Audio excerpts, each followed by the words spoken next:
¿Cuáles son las claves para lograr todo lo que te propongas? Es un tema apasionante. Para mí es de gran interés porque siempre me ha gustado estudiar a las personas exitosas para descubrir cuál es su secreto. Cuando era pequeña era una niña muy tímida. Los recursos en mi familia eran más bien escasos y en mi vida también yo he tenido rechazos, fracasos y pérdidas. Pero todo eso fue cambiando a través de los años. Esto te lo comparto no para victimizarme ni para exaltarme, sino para decirte que si yo logré superar la timidez, los rechazos, los fracasos, las pérdidas y convertir todo eso en oportunidades, tú también lo puedes hacer. Hoy les hablo desde la arena, desde el trabajo diario, porque he entendido, no solo por mi propia experiencia, sino también aprendiendo de otras personas exitosas y por supuesto fundamentada en la Biblia, que considero es el libro de mayor sabiduría de todos los tiempos. Hoy he aprendido cuáles son los secretos para lograr lo que quieras. Quédate conmigo y vamos a develar las claves para vencer lo que te frena en el camino hacia tus sueños. Una de las primeras cosas que empecé a hacer desde niña fue actuar y avanzar a pesar del miedo que sintiera. Por eso aprendí que la valentía, que es tomar acción a pesar del miedo, no es un discurso bonito, es una decisión que tomo cada mañana cuando abro mi agenda.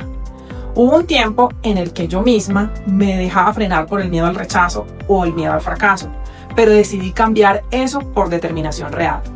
Mis mayores victorias hoy son esos pasos que nadie ve, el cumplirme la palabra cuando estoy cansada, el priorizar mis objetivos por encima de mis ganas y actuar aunque sienta ese vacío o esa angustia en el estómago. Y eso se refleja hoy en los resultados de mi trabajo, en la confianza que mis clientes ponen en mí y en cómo cada meta que me trazo la voy alcanzando paso a paso. No les hablo desde la teoría, les hablo desde lo que aplico hoy mismo para transformar mi realidad y de cómo tú puedes hacer lo mismo con la tuya. El miedo no se va, se enfrenta. Todos sentimos ese pánico a fallar o peor aún, miedo a la humillación de que otros nos vean caer.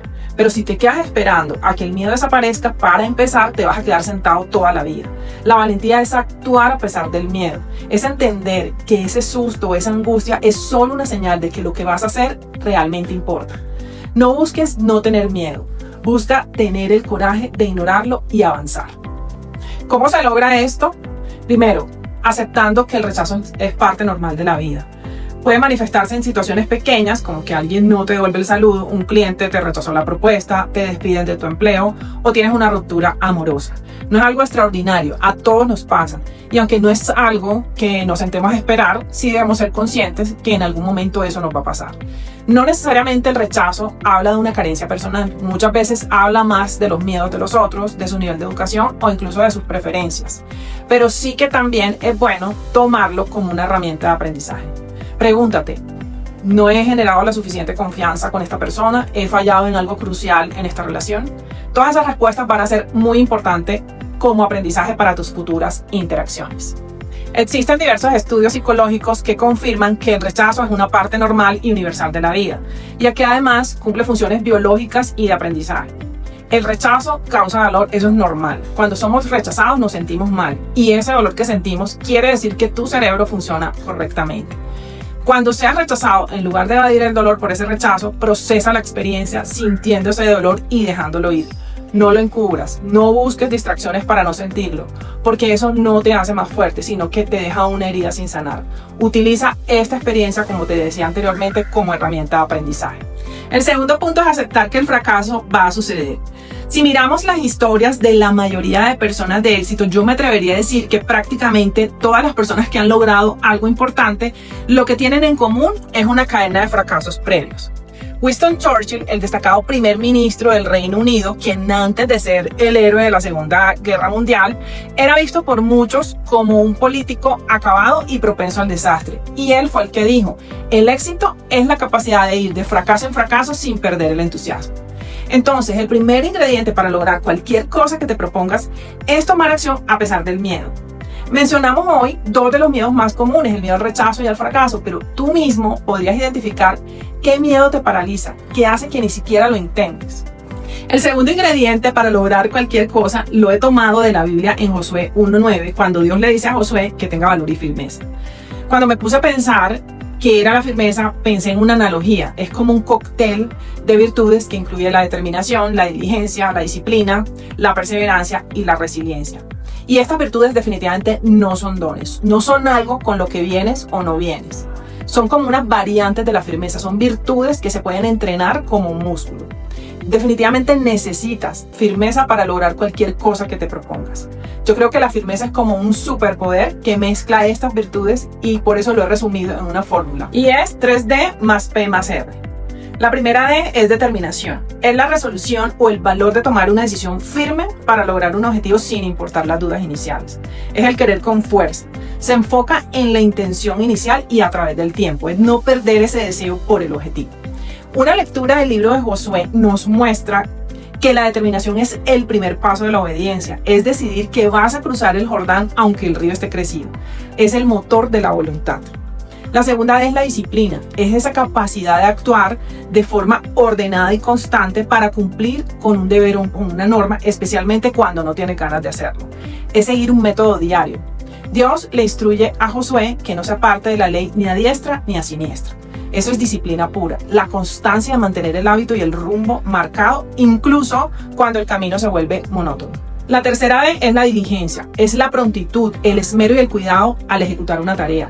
Es hacer las cosas pronto y bien hechas, evitando la negligencia. Se refiere a la calidad, a la oportunidad en el trabajo, a la atención a esos detalles cuando tienes que hacer algo. Fíjense que Josué no solo debía ir, sino que debía cuidar de hacer conforme a todo lo ordenado. La diligencia es ese esmero, no solo es cumplir por cumplir, sino buscar la excelencia en la ejecución. La P, perseverancia, es la capacidad de recorrer diversos caminos en la prosecución de lo comenzado a pesar de que los resultados tarden en llegar. Es poder pivotear hasta lograrlo. Si una estrategia de batalla no funcionaba como pasó después en la historia de Josué en la ciudad de Jai, la perseverancia es ajustar, consultar y volver a intentar por un nuevo camino, el correcto, hasta lograr la victoria. Y la R, resiliencia, es la capacidad psicológica de adaptarse y recuperarse frente a la adversidad, el trauma o el fracaso, saliendo fortalecido de la experiencia. Se refiere a levantarse frente a reveses, fracasos temporales y caídas. Dios sabe que habrá golpes que te darán ganas de desmayar, de rendirte emocionalmente. La resiliencia es el recordatorio de que aunque caigas o te asustes, tienes la capacidad de recuperarte porque el Señor tu Dios está contigo donde quiera que vayas. Amigos, hoy les he entregado el qué, el mapa de la valentía y el cóctel de la firmeza, 3D más P más R. Si aplicas esto, ya tienes más claridad que el 90% de las personas. Ahora bien, siendo honestos, saber qué hacer no siempre es suficiente para hacerlo. A veces la voluntad flaquea, el cansancio nos gana y el sistema se rompe. Por eso, en el próximo video vamos a ir a la raíz de la transformación real. Les voy a revelar dos pilares que para mí han sido el antes y el después. Primero, el ADN espiritual, cómo usar la oración no como un rito, sino como una fuente de poder sobrenatural para vencer el desánimo. Y segundo, el sistema de alto de rendimiento, los pasos exactos para que esas virtudes dejen de ser conceptos y se vuelvan hábitos automáticos en tu vida. Hoy quédate con esto, el miedo no se va, se enfrenta y la firmeza no se tiene por suerte, se entrena. Si este mensaje resonó contigo y estás listo para elevar tu nivel, dale un like y compártelo con alguien que necesite este empujón. Ahora te pregunto, ¿cuál es ese miedo que vas a enfrentar esta misma semana? Cuéntame aquí abajo en los comentarios. Vamos a ponerle nombre y empezar a vencerlo. Nos vemos en la siguiente para activar tu sistema de victoria. Seguimos en conexión.